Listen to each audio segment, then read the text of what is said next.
Today is Saturday, July the 20th, 2024.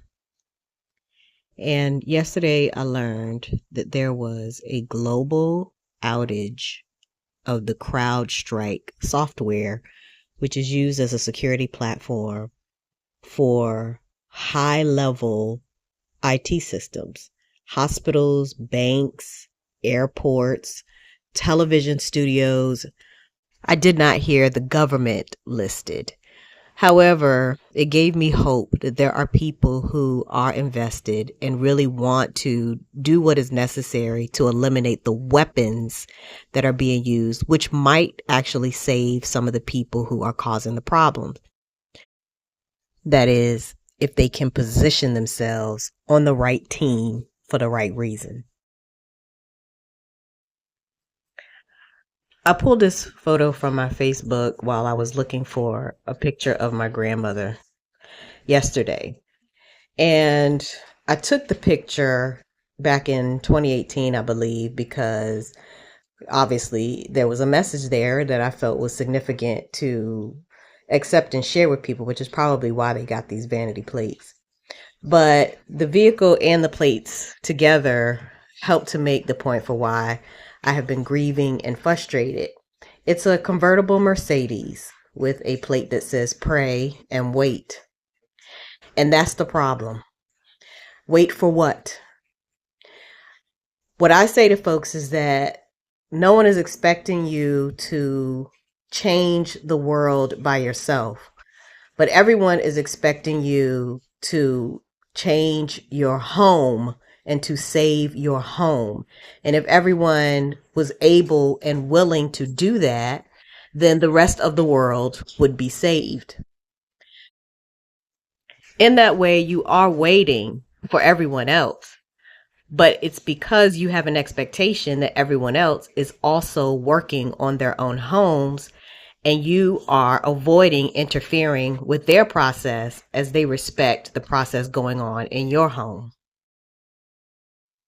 I mention that because it's hard to work on the problems in your own home when you don't truly know who's in there. Who are the people who do not live in your house who are influencing the people who live there? That is a critical piece of information. As a woman, wife, and a mother, I have to ask if the people in your home listen to you. And if they are not listening to you, who are they listening to?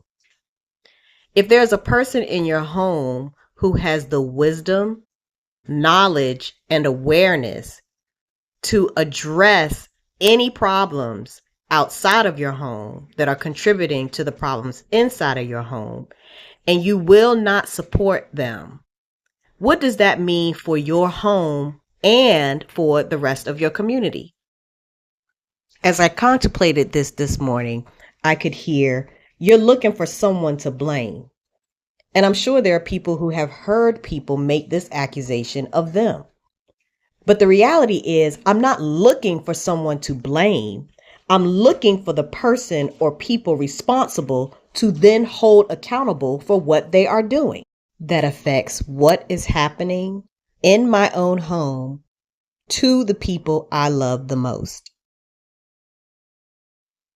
If you have a friend or a family member, for example, who does not live in your home, but is giving advice, offering admonitions, and even suggesting not speaking to or ignoring the people who need most to work collaboratively with you, how does that impair your ability to do what is needed to bring your own home into a place of safety, health, and happiness?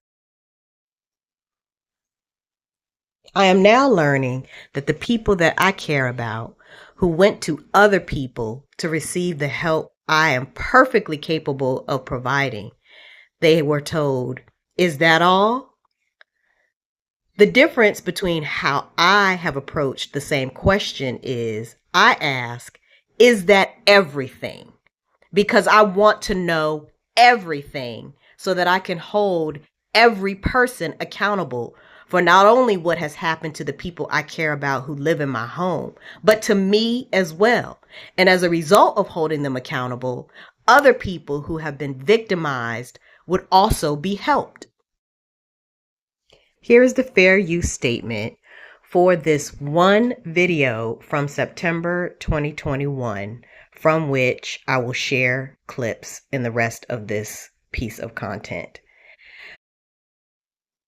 I am sharing these clips because in hindsight, it would take on an almost prophetic tone when you consider what has happened since these broadcasts were aired. I will not seek justice and accountability at a city council meeting, at a town hall meeting, at a general assembly, or a congressional hearing. The difference between these meetings is the amount of restriction placed on who can speak and for how long. And it's interesting to note at the congressional level, people are allowed to speak a lot longer because they are selected and they are prepared in order to offer whatever testimony they're going to give. Whereas in these other forums, people are allowed to register to speak for brief amounts of time, but there is no response from the politicians in the lower levels of government. It is only at the congressional or Senate level, at the federal government, that they will offer commentary and challenge anything that is testified to in one of those hearings. In order to receive justice, you must go to court. And if the judges do not properly interpret the laws so that they can be properly enforced, they too can be held legally accountable. No one is above the law. Well, President Biden today hosted CEOs and business leaders at the White House to continue his push for vaccine mandates for businesses with over 100 employees. He announced as part of his plan to try to contain the spread of the Delta variant, but he's getting pushback from several red states and from some workers who say they shouldn't be forced to take the shot to keep their jobs. So how far can the government go on mandates, and what rights do workers actually have? Here's ABC's Deidre Bolton. My job as president is to protect all Americans. My job as president is to protect all Americans. President Biden announcing a sweeping new plan to fight COVID-19 last week. I'm announcing that the Department of Labor is developing an emergency rule to require all employers with 100 or more employees that together employ over 80 million workers to ensure their workforces are fully vaccinated or show a negative test at least once a week. Enlisting businesses as the battleground on which he hopes to win the war against the virus. This after the FDA fully approved the Pfizer-BioNTech vaccine in late August. Some of the biggest companies are already requiring this. United Airlines, Disney, Tyson's Food, and even Fox News. The bottom line, we're going to protect vaccinated workers from unvaccinated coworkers. Under that authority, OSHA can implement all sorts of various safety measures in order to protect employees. And in this case, the agency just needs to find that there is a grave danger to employees, which is pretty easy to demonstrate given the severity of the Delta variant. The move comes as the Delta variant has complicated the return from remote work to the office for many employers across the country. I think the biggest shift that we have seen in 2021 is businesses planning for a future that was predictable and dependable, in which case they could tell you, hey, you're going to come back to work in September.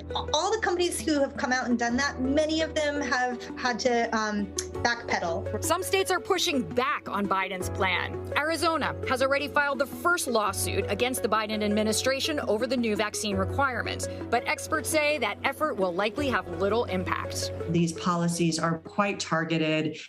He's using his particular authority that is within his constitutional authority to do the most that he can without overstepping his authority. More than half of Americans agree with the need for vaccine mandates. In a recent ABC News Washington Post poll taken before Biden's announcement, 52% of adults support businesses mandating vaccines for employees. But for some of the 24% of American adults who are unvaccinated, the idea of their employer telling them to get the jab is a step too far. No vaccine mandate! No vaccine mandate! In New York City, CT imaging technician John Matland has been outspoken against his hospital mandating vaccinations. I want everybody to hold the line. This is a different type of situation altogether. A forced mandate for terms of employment on something that is still very new, 18 months of data. John says he isn't convinced the vaccines have been around long enough to prove their safety. This could very well be something that develops, makes your genetics develop cancer in 5 to 10 years. We don't know, and it's up to you to take that risk. And again, I don't stop people from taking that risk. It's a risk I personally don't want to take. While the FDA does warn that, quote, information is not yet available about potential long-term health outcomes of the approved Pfizer vaccine, health experts say there have been no major safety signals to raise concerns. We know that in the history of vaccines, we have not seen severe or significant effects of a vaccine beyond 6 to 8 weeks of its rollout. And that's in the history of all vaccines. Vaccines really help your body develop an immune response, and that helps to protect you against future assaults against COVID-19. Hospitals were some of the first workplaces in the country to require COVID-19 vaccinations, and some of the first to face pushback from hesitant employees. In June, 178 employees of Houston Methodist were suspended for failing to comply with their vaccine policy. 153 ended up being terminated, some of them suing the hospital system. That litigation still ongoing.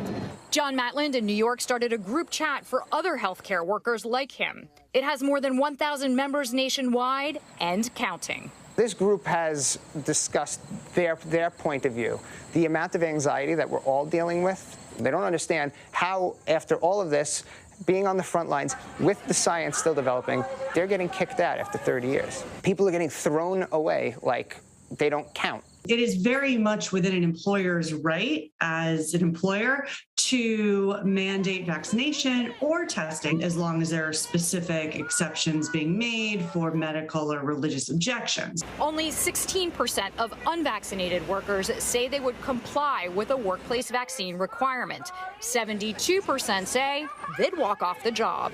Many people see it as some way an option to be forced to be vaccinated, when in reality, it's really just a force to make a decision on whether or not you want to get vaccinated. But workers like John say they believe the same life-saving PPE that protected employees who showed up to work through the pandemic last year should be enough moving forward.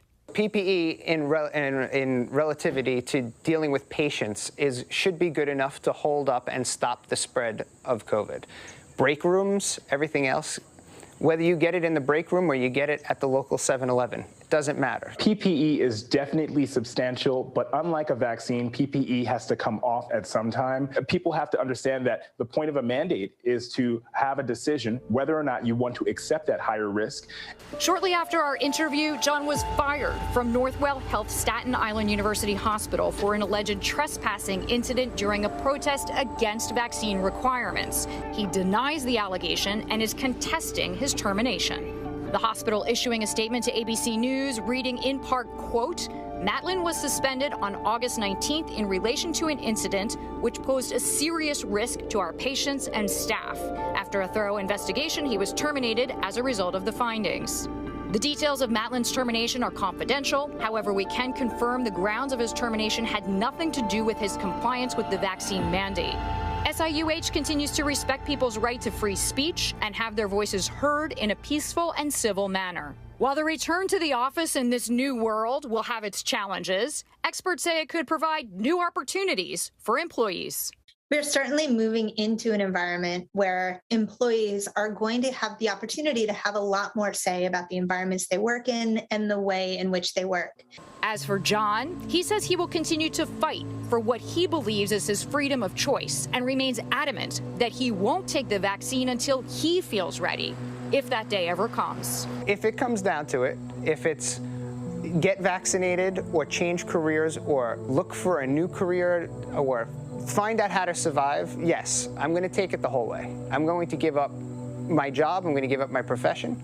I find great peace in standing up for what you believe in, and I find that if this is the way it's supposed to go for me, I'm going to be just fine. For ABC News, Deirdre Bolton in New York.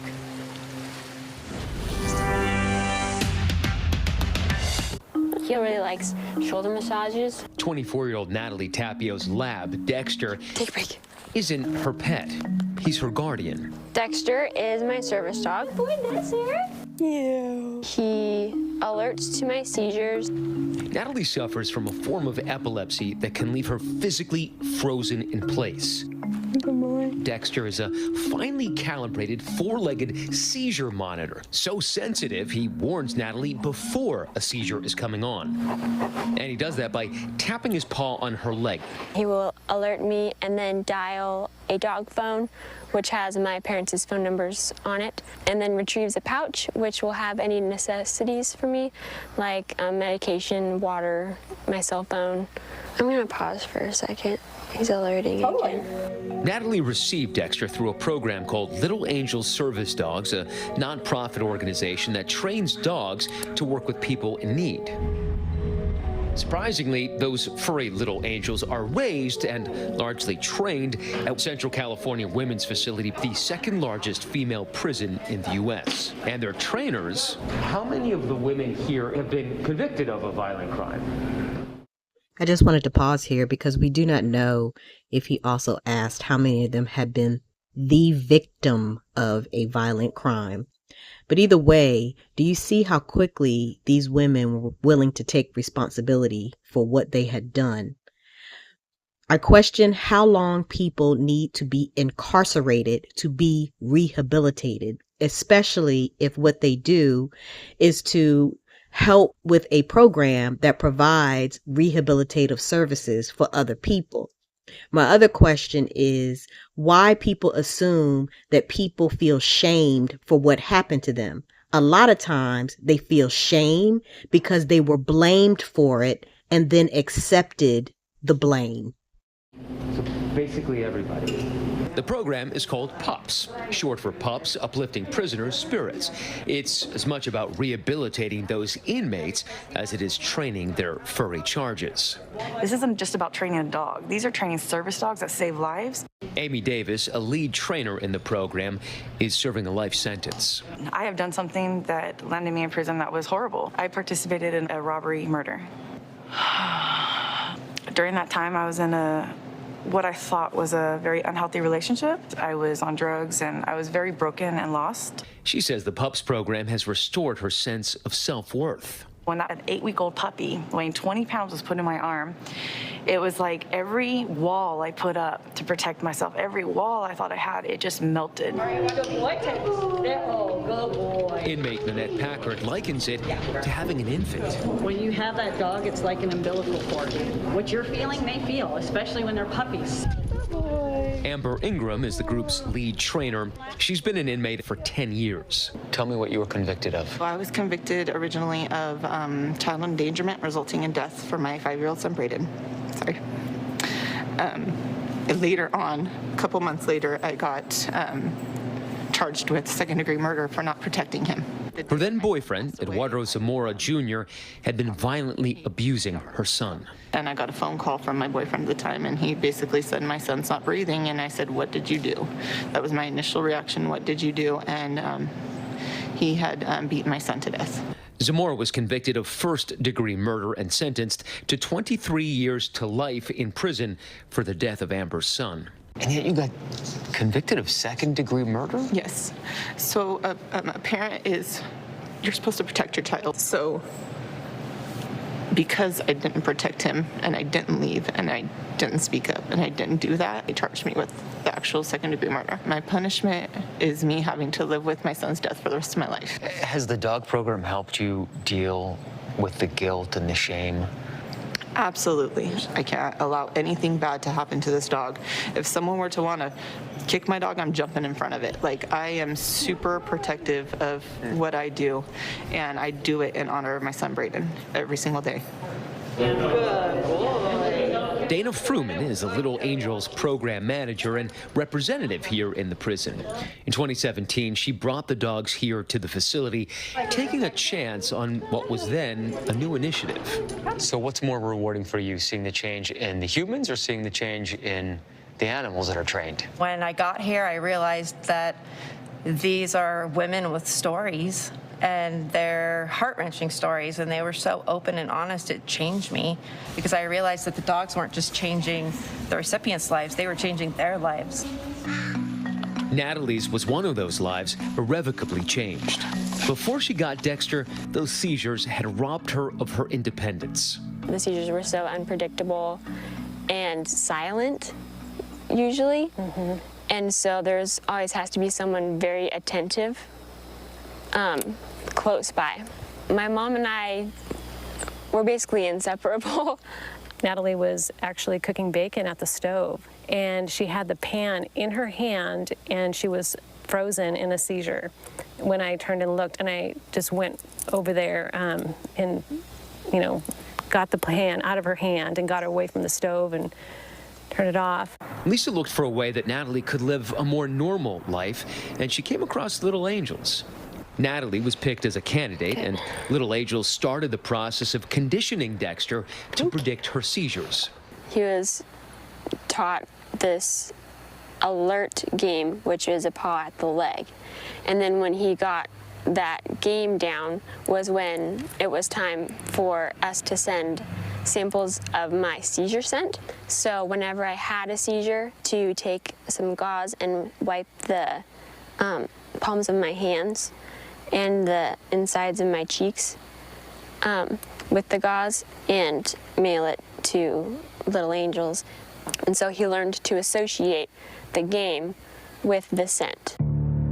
In 2018, the pair finally met, and Dexter's training was put to the test when he detected an oncoming seizure. We were all just bawling. We were just so excited. Like, you could just see, like, how different, like, our lives were going to be. People with epilepsy often have this constant kind of cloud over their head or worry in the back of their mind of when will the next seizure happen, where will I be, what will I be doing, and I don't need to have that anymore. And so that's very freeing.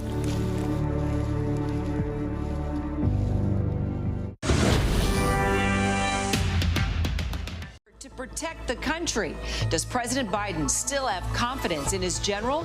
Jonathan Karl standing by with new reporting. And tonight, we're giving you a front row seat to history without a single professional astronaut on board. Without a single professional astronaut on board. The SpaceX launch blasting 4 civilians out of this world. Blasting 4 civilians out of this world.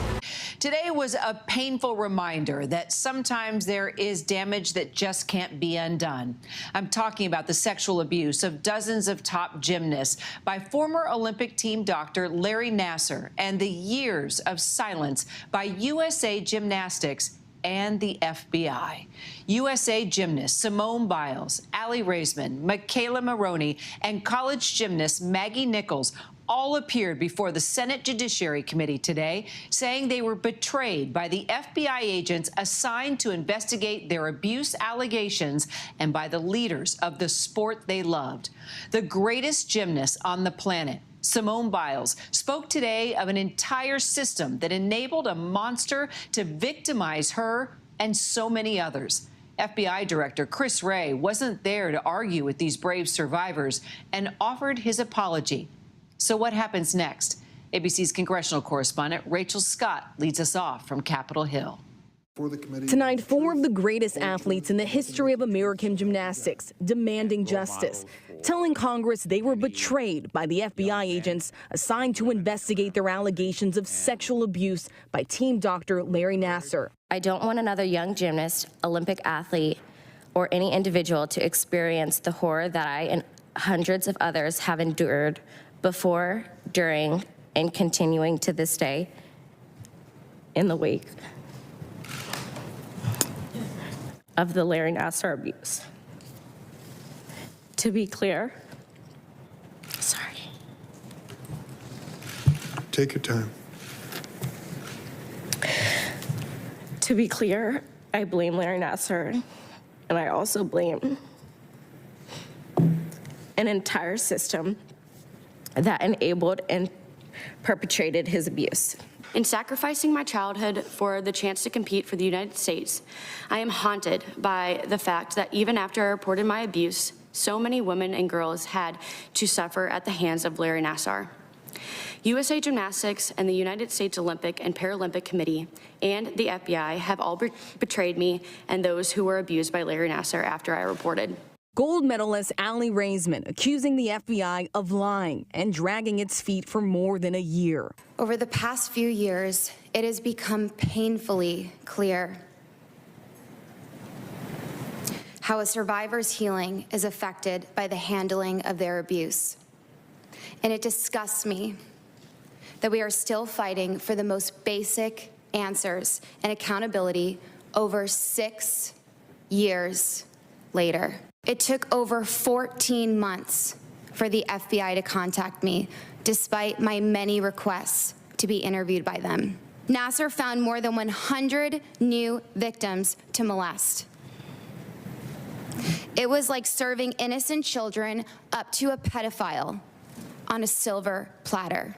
Her teammate Michaela Maroney describes telling FBI agents how Nassar started abusing her when she was just 13. I then told the FBI about Tokyo the day he gave me a sleeping pill for the plane ride to then work on me later that night. That evening, I was naked, completely alone, with him on top of me, molesting me for hours. I told them I thought I was going to die that night because there was no way that he would let me go. But he did. I told them I walked the halls of Tokyo Hotel at 2 a.m. at only 15 years old. I began crying at the memory over the phone, and there was just dead silence. I was so shocked at the agent's silence and disregard for my trauma. After that minute of silence, he asked, "Is that all?" Those words in itself was one of the worst moments of this entire process for me. To have my abuse be minimized and disregarded by the people who were supposed to protect me, just to feel like my abuse was not enough.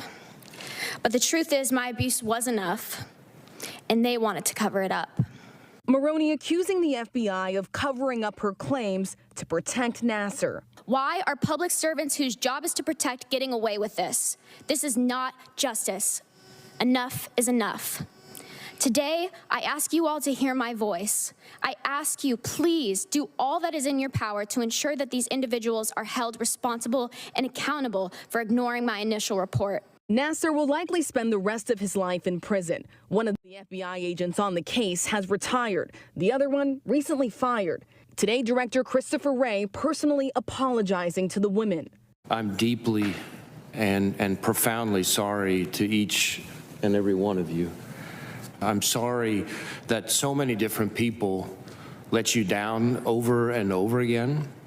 And I'm especially sorry that there were people at the FBI who had their own chance to stop this monster back in 2015 and failed. Wray then making this pledge. I and my entire senior leadership team are going to make damn sure everybody at the FBI remembers what happened here. FBI Director Chris Wray wasn't there to argue with these brave survivors and offered his apology. We're going to make damn sure everybody at the FBI remembers what happened here in heartbreaking detail. Really gut-wrenching testimony there on Capitol Hill.